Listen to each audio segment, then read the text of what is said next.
Nairobi Half Life is on its 10-year anniversary in 2022, and its themes and subject matter remain as relevant today as they were during the time of its release. Hello and welcome to African Entertainment Reviews, where you get to enjoy the ramblings of a local African man who simply loves art. I am your host Uncle Omari, and this movie is one I would have loved to have held back for much later in my YouTube journey, because for all the viewership and publicity this film got during its initial release and that it has generated in the years since, I still believe that this masterpiece deserves even more eyes on it.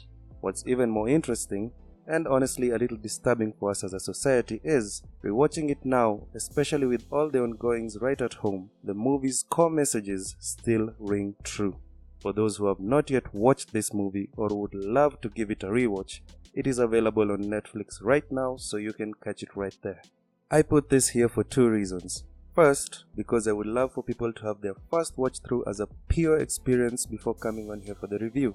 And second, because this really is not a recap or even anything close to a substitute for watching the actual movie. The video will also contain some mild spoilers, so with all of that out of the way, let's get right into Nairobi Half Life. Now the movie kicks off with our lead character George Mwangi, mostly known as Most, giving an abridged reenactment of a scene from Tarantino's Kill Bill Volume 2, using his theatrics as a selling point for the movie to a potential customer. Now this opening scene does a great job at not only introducing us to a protagonist, but also helps us to instantly understand him by showing off his key defining character traits. First, his passion for film, and even further than that, the art of acting.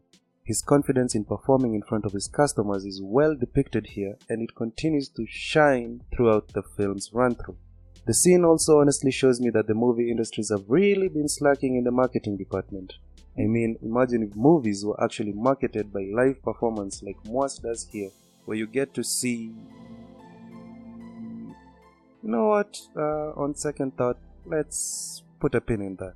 A traveling band of theater performers, yet another thing I wish was made more common locally, called the Vultures, rushes past them, and Moas gives chase to the touring group, seeing this as his opportunity to break into the industry. This, however, turns into his first rub-in with the trickery of Nairobi. Though I do have to say this one is kinda on Moas. I mean, the deal only needed like what? 5k? No, wait. 1k. Hey, let's not get too hasty. 500 Kenya shillings is good enough, right? I mean, when a live deal drops by 90% with almost no resistance from the other party, it's pretty much a scam. Night falls and Moas talks to his very drunk father and his very concerned mother, as well as what I assume to be his cousin or something, cause they really don't establish what this relationship here is. And they are, well, very supportive. Passively aggressively so, that is. I mean, nobody really tries to stop him, not that they should. He does need to go to Nairobi. I mean, it's in the title. And the hard words of advice we get in this scene from his folks do come to fruition in what we do call the classic foreshadowing fashion. Before setting off on his journey the next morning, the young protagonist looks to get a little more green in his jeans and gets an assignment from Daddy M, aka this dude, which entails the delivery of What the hell are those? I mean, even for 2010s Africa, that is some outdated tech. So with that, Moas is ready to set off to the big city to live his dreams, and he's immediately jacked, isn't he?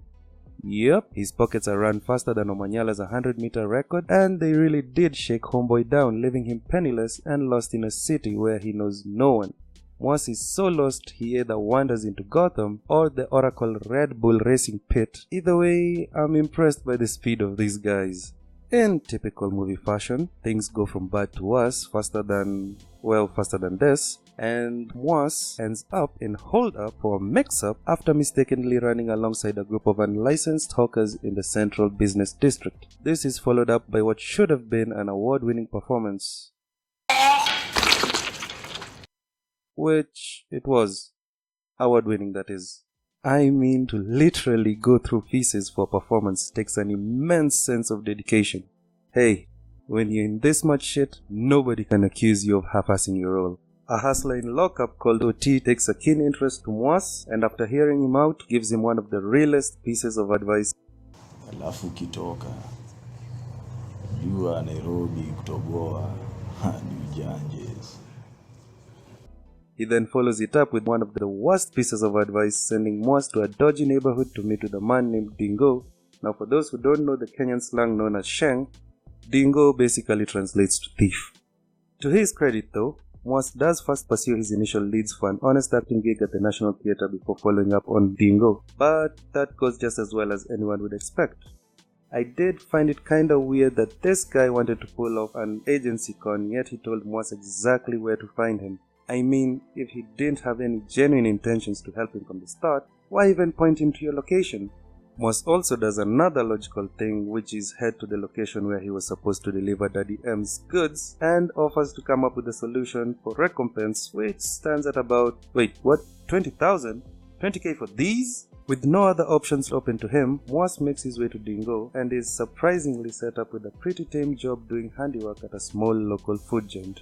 A minor time skip long enough for Oti to finally get sprung from lockup occurs, and he picks Mwas to show him how to make money in Nairobi. Mwas walks Oti to meet his woman, where Oti shares the ins and outs of major trading in the Gaza neighborhood, and again, from the joints that Oti points out, it really does seem like F1 pit crews would make a hefty living in this film's universe. We finally meet Oti's woman Amina, played by Shix Kapianga, as well as the rest of his gang. Hey, look, Team Red Bull, thus completing the introduction of the core group which we will follow for the majority of Mwas' story arc.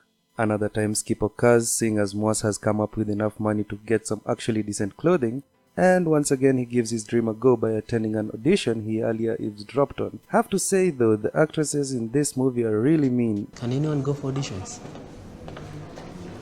Not anyone, just actors.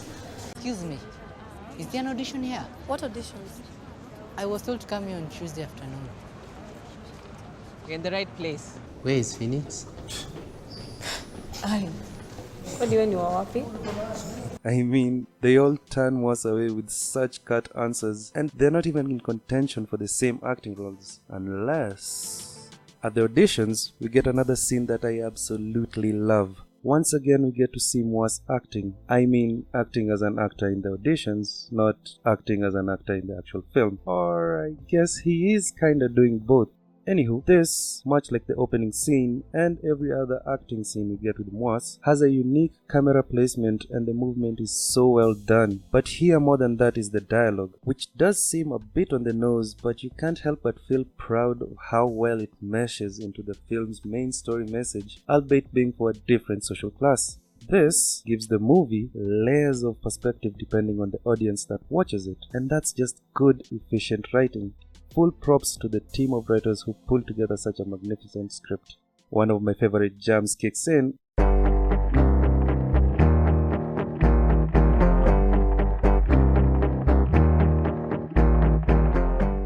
as we get a real fast showing of Oti's gang out for a job with Mwas in the mix. He's handed the heavy lifting, both literally, as he's the one pushing the handcart full of stolen goods, as well as metaphorically, as he's at most risk if they encounter law enforcement. And Mwas plays it extremely masterfully, using his acting skills to breeze past the cops who write him off as a lunatic.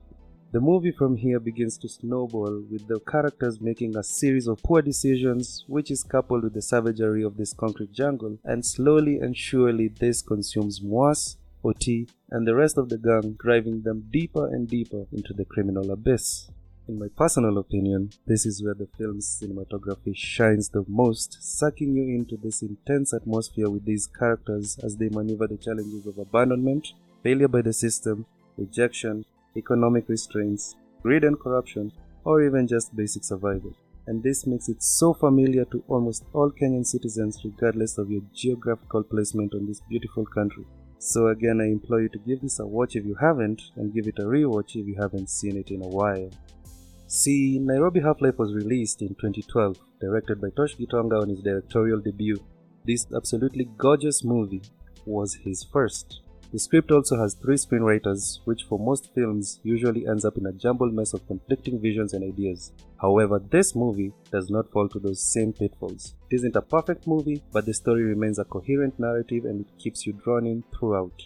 Whilst the film was mainly sponsored by the German Federal Ministry for Economic Cooperation and Development, thus boasting one of the largest budgets of any local Kenyan film, the resources were still scarce, and even more stringent were the time constraints. Tosh Gitonga, the director, once named the production and filming process as a rough 24 days, whereas lead role actor Joseph Wairimu, who plays Moas, also once commented on the trials of production where the script would come in on Friday for a Monday shoot. At times, rewrites would even come in during the morning of the shoot. So the production, as all other production endeavors, was not short of challenges. Yet the end product is such a spectacle to behold, with its story and environment being so true to the Nairobi experience, making this movie so distinctly Kenyan in every shot.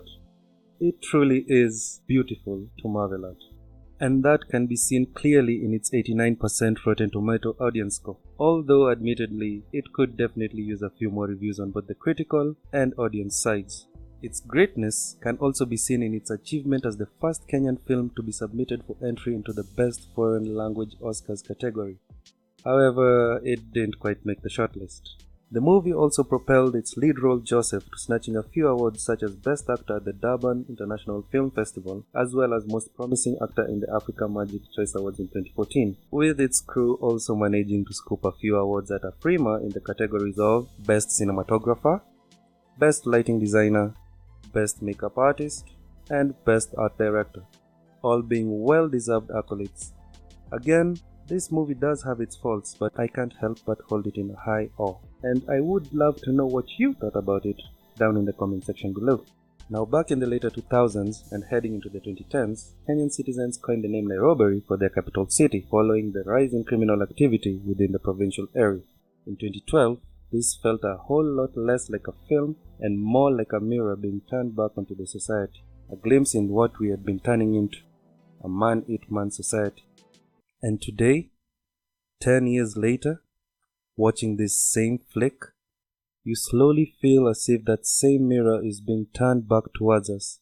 Steady rises in crime rates in the capital and around the country since the COVID pandemic hit, coupled with the emerging harsh economic environment that followed, has been observed, and it's become more and more noticeable towards the tail end of 2022. Getting jacked had become so bad that we had dedicated videos on how valuables are yanked from moving vehicles around the CBD. I do believe that this movie is capable enough of having a strong lasting effect, rewatch value, and relevancy in any version of a future Kenya. But it is very disconcerting to have the same mirror effect feeling to it even now, 10 years into the Nairobi Half Life future. But here on AER, I tend to see things in a much more positive light. The merger of the movie and the play within the movie is seen through in the final scenes where we are left with this message. This, seemingly, is a cautionary tale of what is destined to come from a life of crime. A Swahili saying, what we call a methali, says, Siku za mwizi ni 40, which basically translates to, a thief's days are numbered. To exactly 40 days. Yes, we legit give them 40 days in this saying. Why? I have no idea. Maybe we are just kind enough to give them a few days to put their things in order. But that's besides the point. You see, usually this saying, much like the film, is at face value a cautionary tale towards the thief, the wrongdoer, be they a low-level street thug or a high-profile corrupt leader. Your favorite uncle, though, doesn't believe you to be any one of those. So in this same shot, a different message is posed to us. One of hope. See, when the thieves' days run up, on that proverbial 40th day that spells doom for them, for us, it's a time of freedom. Freedom from theft and harm at every turn. Freedom from oppression from a corrupt higher up. Freedom to live, laugh, and love. And the freedom to chase our dreams and hopefully fulfill them in an environment that nurtures and not one that changes our course entirely for the worse. At AER, your uncle wishes you not a half-life, but a full and fulfilled one. Till then, it's been your soon-to-be favorite uncle, Uncle Omari, asking you to hang in there, stay safe, and take care of yourselves. Hope you enjoyed this video, and I hope to see you all in the next one.